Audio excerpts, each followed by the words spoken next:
America अभी भी check use करता है। यूरोप अभी भी कार्ड स्वाइप करता है। चाइना के पास वीचैट पे है। और इंडिया इंडिया ने बनाया यूपीआई, एक ऐसा सिस्टम जिसने पूरी दुनिया को पीछे छोड़ दिया। 2023 में इंडिया में हुए 100 बिलियन यूपीआई ट्रांजैक्शंस, मतलब 100 अरब ट्रांजैक्शंस एक साल में। अमेरिका, यूरोप, चाइना सब मिले तो भी इंडिया के बराबर नहीं।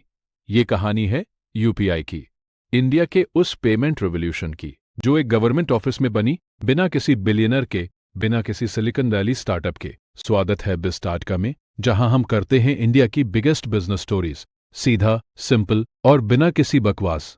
को सब्सक्राइब करो और नोटिफिकेशन ऑन करो। चलो शुरू करते हैं। पहले समझते हैं यूपीआई से पहले इंडिया कैसा था। 2015 तक इंडिया में डिजिटल पेमेंट ऑलमोस्ट नहीं था। 90% ट्रांजैक्शंस कैश में होते थे। एटीएम से पैसा निकालो, दुकान पे कैश दो। ऑनलाइन पेमेंट के लिए चाहिए था नेट बैंकिंग, जो बहुत कॉम्प्लिकेटेड था। Users and password, OTP, transaction password, इतने स्टेप्स सिर्फ पढ़े लिखे टेक सेवी लोग यूज कर सकते थे। रिजल्ट, इंडिया एक कैश बेस्ड इकोनॉमी था। ब्लैक मनी बहुत था। टैक्स कलेक्शन मुश्किल था। पुअर लोग बैंकिंग सिस्टम से बाहर थे। गवर्नमेंट चाहती थी चेंज, लेकिन कैसे? तब आया NPCI, national payments corporation of India, एक गवर्नमेंट बैक्ड ऑर्गेनाइजेशन जिसका काम था इंडिया का पेमेंट सिस्टम बनाना। एनपीसीआई ने सोचा, एक ऐसा सिस्टम बनाओ जो इतना सिंपल हो कि एक अनपढ़ भी यूज कर सके, जो किसी भी बैंक के साथ काम करे, जो 24 घंटे काम करे, जो बिल्कुल फ्री हो। 2016 में यूपीआई लॉन्च हुआ। पहले कुछ महीनों में कोई खास रिस्पॉन्स नहीं, लोग समझ नहीं रहे थे, ट्रस्ट नहीं था। फिर नवंबर 2016 में डेमोनेटाइजेशन हुआ। 500 और 1000 के नोट्स बंद हो गए। पूरा इंडिया कैश के लिए तड़प गया। और तभी लोगों ने यूपीआई डाउनलोड्स 3 गुना हो गए। एक महीने में ट्रांजैक्शंस 10 गुना। डिमोनेटाइजेशन ने जो किया वो था फोर्स्ड अडॉप्शन। लोगों के पास ऑप्शन नहीं था, यूपीआई यूज करो या भूखे रहो। और जब लोगों ने यूज किया, उन्हें पता चला ये तो बहुत आसान है। फोन उठाओ, यूपीआई आईडी डालो, अमाउंट डालो, डन। कोई कार्ड नहीं, कोई नेट बैंकिंग नहीं, कोई कॉम्प्लिकेशन नहीं। और फिर आया 2017 में गूगल पे, 2018 में फोन पे, 2019 में व्हाट्सएप पे।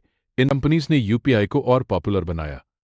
कैशबैक दिए, रिवॉर्ड्स दिए, मार्केटिंग की और यूपीआई रॉकेट बन गया। 2017 में 1 बिलियन ट्रांजैक्शंस पर ईयर, 2019 में 10 बिलियन, 2021 में 100 बिलियन, 2023 में 100 बिलियन।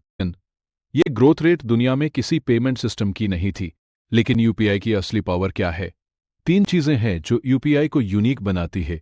पहली चीज, इंटरऑपरेबिलिटी। मातल गूगल पे से फोन पे भेज सकते हो, पेटीएम से किसी भी बैंक अकाउंट में भेज सकते हो, बट कोई बाउंड्री नहीं। अमेरिका में आज भी ऐसा नहीं है। वेनमो से ज़ेले पे डायरेक्टली ट्रांसफर नहीं होता, इंडिया में होता है। दूसरी चीज, जीरो कॉस्ट यूपीआई ट्रांजैक्शंस बिल्कुल फ्री है।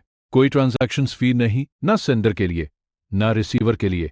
अमेरिका में क्रेडिट कार्ड कंपनीज 2 से 3% लेती है हर ट्रांजैक्शन को, इंडिया में 0। तीसरी चीज, इंस्टेंट सेटलमेंट और यूपीआई ट्रांजैक्शन होता है। पैसा तुरंत ट्रांसफर, 24 घंटे, 7 दिन, 365 दिन, बैंक हॉलिडेज में भी। अमेरिका में वायर ट्रांसफर में 2 से 3 दिन लगते हैं, इंडिया में 2 से 3 सेकंड। और अब यूपीआई सिर्फ इंडिया में नहीं रहा। Singapore, UAE, France, Bhutan, Nepal, Sri Lanka, इन सभी देशों में यूपीआई से पेमेंट हो सकता है। एक इंडियन टूरिस्ट पेरिस में एफएल टावर के नीचे चाय पीता है और यूपीआई से पे करता है। ये रियलिटी है आज। तो यूपीआई से हम क्या सीखें? पहला लेसन, सिंप्लिसिटी ही सबसे बड़ी इनोवेशन है। उन्होंने एग्जिस्टिंग टेक्नोलॉजी को इतना सिंपल बना दिया कि एक अनपढ़ भी यूज कर सके। अपने बिजनेस में कॉम्प्लेक्सिटी हटाओ, सिंप्लिसिटी ऐड करो। दूसरा लेसन, गवर्नमेंट भी इनोवेशन कर सकती है। ओपीआई गवर्नमेंट ऑर्गेनाइजेशन ने बनाया इंडिया, बिना किसी बिलियनियर को ग्रेट आइडियाज कहीं से भी आ सकती है। तीसरा lesson, forced adoption sometimes necessary है। डेमोनेटाइजेशन पेनफुल था, लेकिन उसने यूपीआई को ओवरनाइट पॉपुलर बना दिए। कभी कभी पुश जरूरी होता है चेंज के लिए। चौथा लेसन, इंफ्रास्ट्रक्चर सबसे बड़ा एसेट है। गूगल पे, फोन पे, पेटीएम सब उसके ऊपर बने हैं। अगर तुम इंफ्रास्ट्रक्चर बनाओ, बाकी सब तुम्हारे ऊपर डिपेंड करेंगे। ये थी यूपीआई की कहानी, एक गवर्नमेंट ऑफिस में बनी टेक्नोलॉजी जो बन गई दुनिया का सबसे बड़ा पेमेंट रेवोल्यूशन। अगर ये वीडियो यूजफुल लगा तो लाइक करो, शेयर करो अपने दोस्तों के साथ और सब्सक्राइब करो बिस्टार्टका को। बिस स्टार्टका को, क्योंकि अगले वीडियो में हम बात करेंगे इंडिया के उस स्टार्टअप की जो सिर्फ 10 साल में बन गई दुनिया की सबसे बड़ी एचआर कंपनी और जिसका नाम है ज़ोहो। तब तक कीप लर्निंग, कीप हसलिंग। मिलते हैं अगली बार।